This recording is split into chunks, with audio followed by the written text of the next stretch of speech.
ಮಾಡ್ತಾ ಇದ್ದೇವೆ. ನಮ್ಮ ಬಜೆಟು ಮುಖ್ಯಮಂತ್ರಿಗಳು ಕೊಟ್ಟಿದ್ದಾರೆ. ಬಹುಶಃ ಇದೊಂದು ಐತಿಹಾಸಿಕವಾದಂಥ ಬಜೆಟು. 4 ಲಕ್ಷ ಕೋಟಿ ಮೀರಿ ಎಲ್ಲ ವರ್ಗಕ್ಕೂ ಕೂಡ ಅನುದಾನವನ್ನು, ಸಮತೋಲನ ಅನುದಾನವನ್ನು ಕೊಟ್ಟಿದ್ದಾರೆ. ನಾವೇನು ಚುನಾವಣಾ ಮುಂಚಿತವಾಗಿ ನಮ್ಮ ಕಲ್ಯಾಣ ಕರ್ನಾಟಕಕ್ಕೆ ನಾವು ಮಾತು ಕೊಟ್ಟಿದ್ದು 5,000 ಕೋಟಿ ರೂಪಾಯಿ ಕೊಡ್ತೀವಿ ಅಂತೇಳಿ. ಇವತ್ತು ಕೂಡ ಹೋದ ವರ್ಷವೂ ಕೊಟ್ಟಿದ್ದು, ಈ ವರ್ಷವೂ ಕೊಟ್ಟಿದ್ದೇವೆ, ಬಜೆಟ್ನಲ್ಲಿ ಇಟ್ಟಿದ್ದೇವೆ. ಅದರ ಅನುಗುಣವಾಗಿ ಈಗ ನಾವು ಹೋಗಿ ಸುಮಾರು 1,000ಕ್ಕೂ ಹೆಚ್ಚು ಕೋಟಿ ರೂಪಾಯಿ ರಸ್ತೆಯನ್ನು ಈಗ ಪ್ರಾರಂಭ ಮಾಡಲಿಕ್ಕೆ, ನಾವು ಶಂಕುಸ್ಥಾಪನೆ ಮಾಡಲಿಕ್ಕೆ ಈ ಗ್ರಾಮೀಣ ಪ್ರದೇಶದಲ್ಲಿ ಗುಲ್ಬರ್ಗದಲ್ಲಿ ಕಾರ್ಯಕ್ರಮ ಇಡೋದು ಬೇಡ ಅಂಥೇಳಿ ಈಗ ಜೇವರ್ಗಿಯಲ್ಲಿ ಕಾರ್ಯಕ್ರಮವನ್ನು ಇಟ್ಟಿದ್ದೇವೆ. ಸೊ ನೀರಾವರಿಗೂ ಕೂಡ ಸುಮಾರು 22,000 ಕೋಟಿ ರೂಪಾಯಿ ರೈತರ ಬದುಕಿಗೆ ಇನ್ನು ಹೆಚ್ಚಿಗೆ ಶಕ್ತಿ ತುಂಬಬೇಕು ಅಂಥೇಳಿ ಅದು ಮಾಡಿದ್ದೇವೆ. ಈ ಮಧ್ಯದಲ್ಲಿ ನಾನು ನಿಮ್ಮ ಕಲ್ಯಾಣ ಕರ್ನಾಟಕಕ್ಕೆ ಸಂಬಂಧಪಟ್ಟಂತೆ ಏನು ನಮ್ಮ ತುಂಗಭದ್ರಾ ಇದೆ, ಸುಮಾರು 25ರಿಂದ 30 TMC ನೀರು ಲ್ಯಾಪ್ಸ್ ಆಗ್ತಾಯಿದೆ. ಅದಕ್ಕೆ ನಾನು ಈಗಾಗಲೇ ಚಂದ್ರಬಾಬು ನಾಯ್ಡು ಅವ್ರನ್ನ ಟೈಮ್ ಕೇಳಿದ್ದೇನೆ. ಒಂದು ಆಲ್ಟರ್ನೇಟಿವ್ ಪ್ರಪೋಸಲ್ ಕೂಡ ನವಿಲೆ ಏನು ಅಣೆಕಟ್ಟದ ಬದಲಾಗಿ ಇನ್ನೊಂದು ಮಾಡ್ಬೋದು ಅನ್ನೋದು ಒಂದು ಟೆಕ್ನಿಕಲ್ ರಿಪೋರ್ಟ್ ಬಂದಿದೆ. ಅದಕ್ಕೆ ಈಗಾಗಲೇ ನಾನು ಚಂದ್ರಬಾಬು ನಾಯ್ಡು ಅವ್ರಿಗೆ ಮತ್ತು ನಮ್ಮ ರೇವಂತ್ ರೆಡ್ಡಿ ಅವ್ರಿಗೆ ಇಬ್ಬರಿಗೂ ಕೂಡ ತಿಳಿಸಿದ್ದೇನೆ. ಅವರು ಈ ತಿಂಗಳಲ್ಲಿ ನನಗೆ ಟೈಮ್ ಕೊಡ್ತೀನಿ ಅಂತ ಹೇಳಿದ್ದಾರೆ. ಕೊಟ್ಟಾಗ ಈಗ ನಮ್ಮ ಆಫೀಸರ್ಸು ಟೆಕ್ನಿಕಲ್ ಟೀಮು ಹೋಗಿ ನೋಡ್ತದೆ. ಕನ್ನಯ್ಯ ನಾಯ್ಡು ಅವ್ರ ಹತ್ರ ಕೂಡ ನಾವು ಈಗಾಗಲೇ ಮಾತುಕತೆ ಮಾಡಲಿಕ್ಕೆ ನಮ್ಮ ಅಧಿಕಾರಿಗಳಿಗೆ ಹೇಳಿದ್ದೇವೆ. ಯಾಕೆಂದರೆ ಅವರು ಚೀಫ್ ಮಿನಿಸ್ಟರ್ಗೆ ಟೆಕ್ನಿಕಲ್ ಅಡ್ವೈಸರ್ ಅವರು ಮಾತಾಡೋಕ್ಕೆ ಕೇಳಿದ್ದೇನೆ. ಸೊ ಅದು ಕೂಡ ಈ ಕಲ್ಯಾಣ ಕರ್ನಾಟಕಕ್ಕೆ ಸಂಬಂಧಪಟ್ಟಂಥ ಭಾಳ ಮಹತ್ವವಾದಂಥ ಒಂದು 25 TMC ನೀರನ್ನು ಉಳಿಸ್ಕೊಳ್ಳೋಂಥ ಒಂದು ಯೋಜನೆ. ಅದು ಕೂಡ ಈಗಾಗಲೇ ನಮ್ಮ ಸರ್ಕಾರ ಚಿಂತನೆ ಮಾಡ್ತಾಯಿದೆ. ಜೊತೆಗೆ ಆರೋಗ್ಯ ಇಲಾಖೆಯಲ್ಲೂ ಕೂಡ ಭಾಳ ವಿಶೇಷವಾಗಿ ಈ ಭಾಗದಲ್ಲಿ ಹಿಂದೆ ಏನಿತ್ತು, ಈಗ ಜನ ಕೂಡ ಹೈದ್ರಾಬಾದ್ಗೆ ಹೋಗೋದು, ಬೆಂಗಳೂರು ಬರೋದು ಕಡಿಮೆ ಆಗಿದೆ. ಇಲ್ಲೂ ಕೂಡ ಭಾಳ ಚೆನ್ನಾಗೇ ನಡೀತಾ ಇದೆ.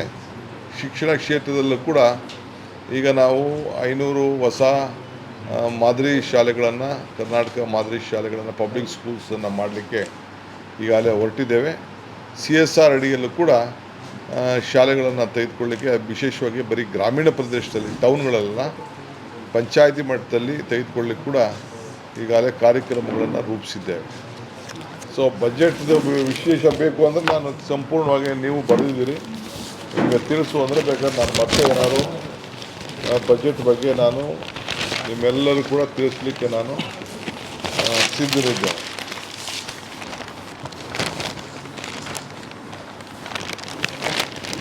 ಆಮೇಲೆ ವಿಶೇಷವಾಗಿ ಇವರು ತೇಜಸ್ವಿ ಸೂರ್ಯ ಮುಸಲ್ಮಾನರಿಗೆ ಎದೆಯಲ್ಲಿ ಸೀಳಿದ್ರೆ 3 ಅಕ್ಷರ ಇಲ್ಲ, ಪಂಚರ್ ಹಾಕೊಂಡಿರ್ತಾರೆ ಅಂತ ಪಾಪ ಅವ್ರು ಮಾತಾಡ್ತಾಯಿದ್ರು. ಅದಕ್ಕೆ ಅವ್ರಿಗೂ ಅರ್ಥ ಆಗಬೇಕಲ್ಲ, ಅಲ್ಲೂ ಭಾಳ ವಿದ್ಯಾವಂತರಿದ್ದಾರೆ, ಬುದ್ಧಿವಂತಿದ್ದಾರೆ, ಪ್ರಜ್ಞಾವಂತಿದ್ದಾರೆ ಅಂಥೇಳಿ ಅಲ್ಲೂ ಕೂಡ ನಾವು ಕಾಂಟ್ರಾಕ್ಟಲ್ಲೂ ಕೂಡ ಪರಿಶಿಷ್ಟ ಜಾತಿ ಪರಿಶಿಷ್ಟ ಪಂಗಡದವ್ರಿಗೆ ಏನು ಮೀಸಲಾತಿ ಇಟ್ಟಿದ್ದೇವೆ, ಹಂಗೆ ಅವರು ಕೂಡ ಒಂದು 4% ಮೀಸಲು ಇಟ್ಟು ಎಲ್ಲ 2A ಮಿಕ್ಕಿದವ್ರಿಗೆಲ್ಲ ಅವ್ರಿಗೆಲ್ಲ ಒಂದು ಸಣ್ಣ ಮಟ್ಟದಲ್ಲಿ, ಗ್ರಾಮೀಣ ಮಟ್ಟದಲ್ಲಿ ಏನು ಪಂಚಾಯತಿ ಎಲ್ಲ ಸಣ್ಣ ಕೆಲಸ ಇದೆ, ಆ ಕೆಲಸದಲ್ಲೂ ಕೂಡ ಅವ್ರಿಗೆ ಮೀಸಲಾತಿ, ರೆಗ್ಯುಲರು ಇರ್ತಾರೆ, ಅವ್ರಿಗೂ ಸ್ವಲ್ಪ ಪ್ರಿಫರೆನ್ಷಿಯಲ್ ಕೊಡಬೇಕು ಅಂಥೇಳಿ, ಅವ್ರಿಗೂ ಆರ್ಥಿಕವಾದಂಥ ಶಕ್ತಿ ಕೊಡಬೇಕು ಅಂಥೇಳಿ ನಾವು ಒಂದು ಹೊಸ, ಇಡೀ ದೇಶದಲ್ಲೇ ಮೊದಲನೇ ಬಾರಿಗೆ ಈ ಕಾರ್ಯಕ್ರಮವನ್ನು ನಾವು ಕೊಟ್ಟಿದ್ದೇವೆ.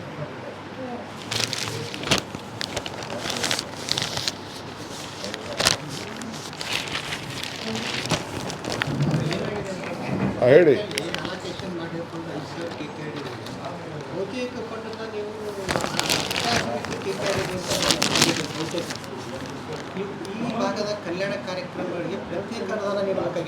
ಕೊಟ್ಟಿದ್ದೀವಲ್ಲ,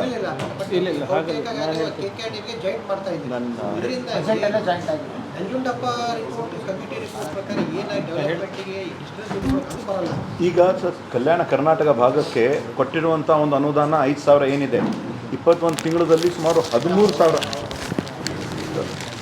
ಈಗ ಏನಪ್ಪ 5,000 ಕೋಟಿ that is A special grant, additional that is additional ಹಾಗೆ ಕೊಡ್ತಾ ಇರೋದು. ನಾವು ಕಲ್ಯಾಣ ಕರ್ನಾಟಕ ಸ್ಥಾಪನೆ ಮಾಡಿದ್ದೀವಿ ಅಂತೇಳಿ ಕೊಟ್ಟಿರುವಂಥದ್ದು. ಬಟ್ ರೆಗ್ಯುಲರಾಗಿ ಏನು ಬರಬೇಕು ಅದು ಬರ್ತಾ ಇದೆ, ಅದು ಬರ್ತದೆ. ಅದಕ್ಕೆ ಯಾರೂ ಅದನ್ನು ನಿಮಗೆ ನಿಲ್ಲಿಸಲ್ಲ. ಈಗ ನಮ್ಮ ಕ್ಷೇತ್ರಕ್ಕೆ ಲೆಕ್ಕ ಹಾಕ್ಕೊಂಡ್ರೆ ನಿಮಗೆ ನಮ್ಮ ಕ್ಷೇತ್ರದಲ್ಲಿ 25% ಇದೆ, ನಿಮ್ಮಲ್ಲಿ 75% ಹಣ MLAಗಳಿಗೆ ಸಿಗ್ತಾ ಇದೆ.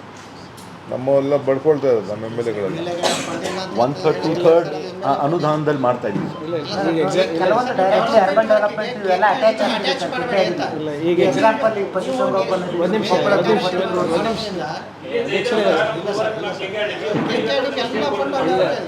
ಉದಾಹರಣೆ ಇಲ್ಲ. ಈಗ ಸಂಶೋಧನಾ ಕೇಂದ್ರ ಅವಕ್ಕೆಲ್ಲ ಕೂಡ ನಾವು ಇದ್ರ ಬಗ್ಗೆ ಪರಿಹಾರ ಮಾಡಬೇಕು ಅಂತೇಳಿ ನೀವೇನು ರಿಪೋರ್ಟ್ ಮಾಡಿ ಅಂತ ಹೇಳಿದ್ದೇವೆ. ಇದ್ರ ಬಗ್ಗೆ ಆಲೇ ನಿಮ್ಮ ಡಿಸ್ಟಿಕ್ ಮಿನಿಸ್ಟ್ರು ಭಾಳ ಜಾಗೃತರಾಗಿ ನಿಮ್ಗಿನ್ನ ಜಾಗೃತರಾಗಿದ್ದಾರೆ.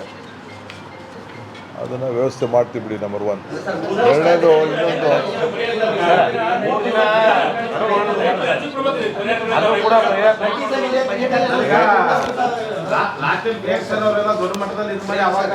ಏನು ನಮಗೆ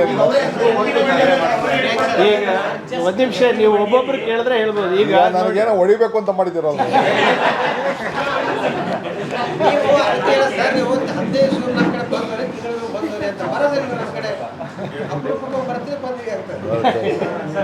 ಬಂದಾಗೆಲ್ಲ ನೀವು ಭೇಟಿ ಮಾಡಿದೆ. ಆಮೇಲೆ ನೋಡಿ, ದೇವಸ್ಥಾನ ಖರ್ಚಿಕರಿದ್ದಾರಲ್ಲ 12,000 ರೂಪಾಯಿ ಜಾಸ್ತಿ ಮಾಡಿದ್ದೀವಿ. BJP ಅವ್ರು ಹೇಳ್ತಾರೆ ಎಲ್ಲ ದೇವರಿಗೆ ಎಲ್ಲರೂ ಕೂಡ ಅರ್ಚಕರಿಗೆಲ್ಲ ಕೂಡ ನಾವು ಮಾಡಿದ್ದೀವಿ. 60,000 ಇತ್ತು, 72,000 ಮಾಡಿದ್ದೀವಿ ವರ್ಷಕ್ಕೆ. ಎಲ್ಲರನ್ನೂ ಗಮನದಲ್ಲಿ ಇಟ್ಕೊಂಡಿದ್ದೀವಿ ಈ ಬಜೆಟಲ್ಲಿ. ಬೆಂಗಳೂರಿಗೆ ಗಮನದಲ್ಲಿ ಇಟ್ಕೊಂಡಿದ್ದೀವಿ. ಬೇರೆ ಎಲ್ಲ ಇಲಾಖೆಗೂ ಸ್ವಲ್ಪ ಹಾಸ್ಪಿಟ್ಲ್ಗಳಿಗೆ ಹೆಚ್ಚಿಗೆ ಅವಕಾಶ, ಹೊಸ ಹಾಸ್ಪಿಟ್ಲ್ಗಳಿಗೆ, ಗ್ರಾಮೀಣ ಪ್ರದೇಶದ ಹಾಸ್ಪಿಟ್ಲ್ಗಳಿಗೆ ಮಾಡ್ತಾಯಿದ್ದೀವಿ. ಹಂಗೆ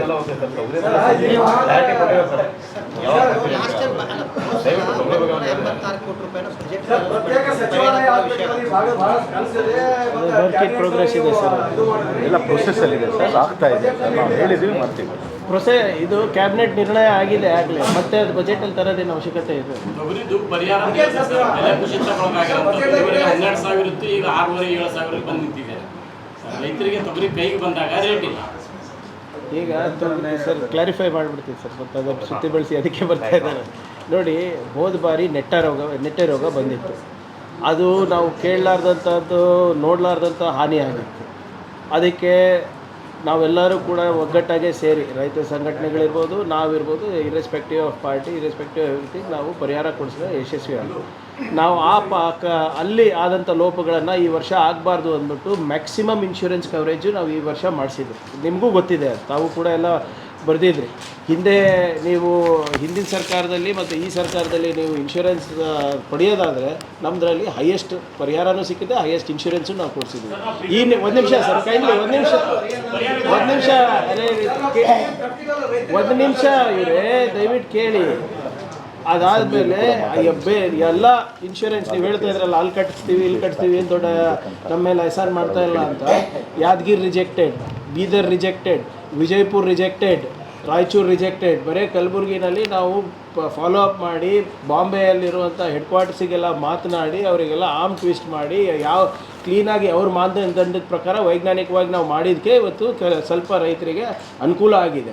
ಯಾರು ಇನ್ಶೂರ್ಡ್ ಇಲ್ಲ ಅದಕ್ಕೆ ಇವರು ಇವತ್ತು ಪ್ರತಿಭಟನೆ ಮಾಡ್ತಾ ಇದ್ದಾರೆ. ನಾವೇ ಹಿಂದೆ ಹೋದ ತಿಂಗಳ 2 ತಿಂಗಳ ಹಿಂದೆಯೇ ಇದು ಮುಂಜಾಗ್ರತವಾಗಿ, ನೀವು ತಮಗೆಲ್ಲರಿಗೂ ಗೊತ್ತಿದೆ, ಬೆಳಗಾವಿ ಅಧಿವೇಶನದಲ್ಲಿ ನಾವು BR ಪಾಟೀಲ್ ಸಾಹೇಬರೆಲ್ಲರೂ ಹೋಗಿ ಮಾನ್ಯ ಮುಖ್ಯಮಂತ್ರಿಗೆ ಮನವರಿಕೆ ಮಾಡಿಕೊಟ್ಟಾಗ ಕಾನ್ಪುರಿಂದ ಇರ್ಬೋದು, ನಿಮ್ಮ US ರಾಯಚೂರಿಂದ ಇರ್ಬೋದು, ಬೆಂಗಳೂರು US ಇಂದ ಇರ್ಬೋದು, ಬಂದು ಇಲ್ಲಿ ಸಂಶೋಧನೆ ಮಾಡಿಬಿಟ್ಟು ಇದು ಡ್ರೈ ರೂಟ್ ಕ್ರಾಪ್ ಲಾಸಿಂದ ಆಗ್ತಾ ಇರೋದು ಅಂದ್ಬಿಟ್ಟು ಅವರು ಒಂದು ಪ್ರಿಲಿಮಿನರಿ ರಿಪೋರ್ಟ್ ಕೊಟ್ಟಿರೋದು. ಸೊ ಆದ್ದರಿಂದ ಅದೇನು ರಿಪೋರ್ಟ್ ಬರ್ತದೆ ಅದು ಸಂಪೂರ್ಣವಾಗಿ ಇನ್ನು ಏನು ನಾವು ನಮ್ಮ ಅಗ್ರಿಕಲ್ಚರ್ ಡಿಪಾರ್ಟ್ಮೆಂಟವರು ಇನ್ನು ಎಷ್ಟು ಲಾಸ್ ಆಗಿದೆ, ಎಷ್ಟು ಜನರಿಗೆ ಆಗಿದೆ ಅಂದ್ಬಿಟ್ಟು ಇನ್ನೂ ಅವರು ಎಸ್ಟಾಬ್ಲಿಷ್ ಮಾಡಲಿಕ್ಕೆ ಆಗಿಲ್ಲ. ಅವರು ಆ ರಿಪೋರ್ಟ್ ಬಂದಮೇಲೆ ಮತ್ತೊಮ್ಮೆ DCM ಸಾಹೇಬರ ಸಹಕಾರ ತೊಗೊಂಡು ನಾವು ಮುಖ್ಯಮಂತ್ರಿಗಳ ಹತ್ರ ಹಿಂದೆ ಏನಾಗಿದೆ ಅದ್ರ ಪ್ರಕಾರ ಮಾಡಲಿಕ್ಕೆ ಪ್ರಯತ್ನ ನಾವು ಮಾಡ್ತೀವಿ. ಕಲ್ಯಾಣ ಕರ್ನಾಟಕ ಕೃಷಿ ಸಚಿವರು ಇದ್ದಾರಾ ಇಲ್ವಾ? ಕೇವಲ ಮಂಡ್ಯ ಮೈಸೂರು ಇಲ್ಲ, ಅವರು ಇದ್ರಲ್ಲ, ಬೆಳಗಾವಿನಲ್ಲಿ. 3 ದಿನ ರೈತರು ಹೋರಾಟ ಮಾಡಿದ್ರು ಮಾತಿಲ್ಲ. ನೋಡಿ, ಶರಣ್ ಪ್ರಕಾಶ್ ಅವ್ರು ಮಾತಾಡಿದ್ರು, ನಾವು ಮಾತಾಡಿದ್ವಿ, ಅಜಯ್ ಮಾತಾಡಿದ್ರು, BR ಪಾಟೀಲ್ ಅವ್ರು ಮಾತಾಡಿದ್ರು, ಅಲ್ಲಂ ಪ್ರಭು ಅವ್ರು ಮಾತಾಡಿದ್ರು. ನಮ್ಮವರು ಅಧಿವೇಶನದಲ್ಲೂ ಕೂಡ ಇದ್ರ ಬಗ್ಗೆ ಚರ್ಚೆ ಮಾಡಿದ್ದೀವಿ, ಈಗಲೂ ಮಾಡ್ತೀವಿ. ಅಧಿವೇಶನ ನಡೀತಾ ಇದೆ. ನಾವು ಸ್ಪಷ್ಟವಾಗಿ ಹೇಳಿದ್ದಾರೆ, ಕೊಡಕ್ಕಾಗಲ್ಲ, ಅದು ನೆಟೆ ರೋಗ ಅಲ್ಲ, ಡ್ರೈ ರೂಟ್ ರೋಗ ಇದೆ, ಅದು ಕೊಡಕ್ಕಾಗಲ್ಲ ಅಂತ ಅದೇ ಸ್ಪಷ್ಟವಾಗಿ ಹೇಳಿದ್ದಾರೆ. ರಿಪೋರ್ಟ್ ಬರಲಿ. ನಾವು ಅಧಿವೇಶನದಲ್ಲೂ ಹಿಂದೆನೂ ಮಾತಾಡ್ತೀವಿ, ಈಗಲೂ ಮಾತಾಡ್ತೀವಿ, ಅವ್ರ ಕಡೆಯಿಂದಾನು ನಾವು ಹೇಳಿಸ್ತೀವಿ. ಒಬ್ಬ ರೈತರ ಬಗ್ಗೆ ನಮ್ಮ ಸರ್ಕಾರಕ್ಕೆ ವಿಶೇಷವಾದಂಥ ಕಾಳಜಿ ಇದೆ. ರೈತರ ಬದುಕನ್ನು ಉಳಿಸ್ತೀವಿ, ಬೆಂಬಲವಾಗಿ ನಿಂತ್ಕೊಳ್ತೀವಿ. ಅದೆಲ್ಲ ನಾವು ಈಗಾಗಲೇ ಒಂದು ತನಿಖೆನೇ ನಡೀತಾ ಇದೆ, ಸಂಶೋಧನೆ ನಡೀತಾ ಇದೆ. We are it. Okay, thank you.